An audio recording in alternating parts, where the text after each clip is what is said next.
Growing indoors, especially during the colder months, can be a little tricky. In this video, I'm going to show you how you can make your own grow box to give your seedlings a little boost at this time of the year. I've never had much success in the past getting seedlings started on my windowsills. In theory, it's really straightforward and I don't know what I'm getting wrong.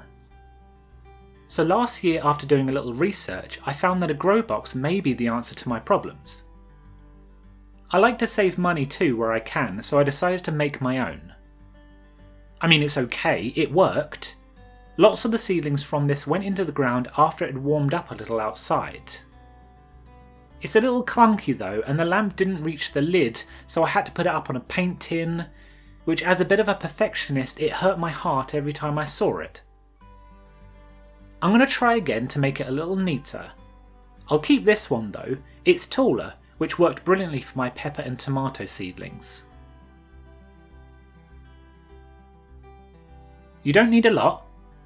A large plastic box with a lid, some tin foil, a pair of scissors and some sellotape, and lastly a lamp cable like this. They're easy to find online, just search for DIY lamp cable and you'll get plenty of results. This one's cool as it comes with a large screw-on washer which I'll use to hold it in place on the lid.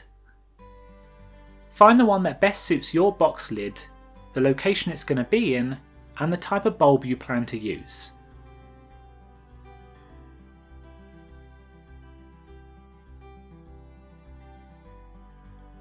The first thing to do is, oh hello Luna. The first thing is to have it inspected by a cat.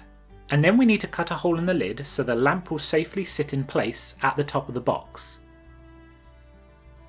I have a hole cutter which luckily is the exact size of the light holder. Drawing round the holder and cutting it with a sharp knife was going to be my next option. This should sit in the hole and I'll screw on the washer underneath to hold it in place. You may need to tweak this if your bulb holder is a different shape. If you are making any cuts, do be careful and put something underneath, like I am here with a spare piece of wood, to make sure you don't damage anything.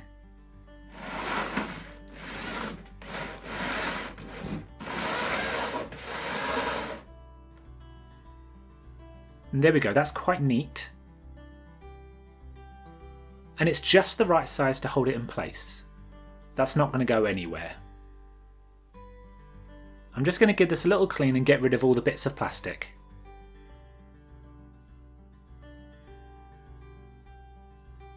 Now you can leave that there, which would be fine, though I would recommend we wrap the inside with some foil, and this does two things.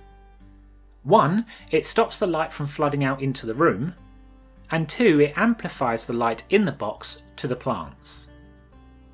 You sometimes see videos of gardeners who put foil on the inside of their propagator lids. It's for the same reason, and to optimise the amount of light onto the seedlings. Lay the foil onto each side, cutting it to size, and then tape it down into place. Try to keep the shiniest side facing in.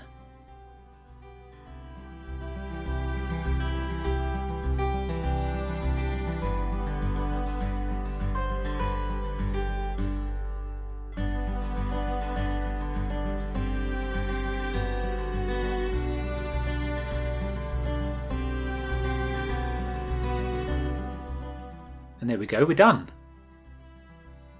I'd recommend putting this on a timer so you can automate the amount of sunlight hours your plants are getting. Pop in your bulb and give it a little test. When it comes to what bulb to use, I'm the furthest from an expert, so do your own research, but ideally something which is energy efficient and doesn't heat up the box too much. Putting these seedlings in the ground later will be harder if these plants are used to being very warm.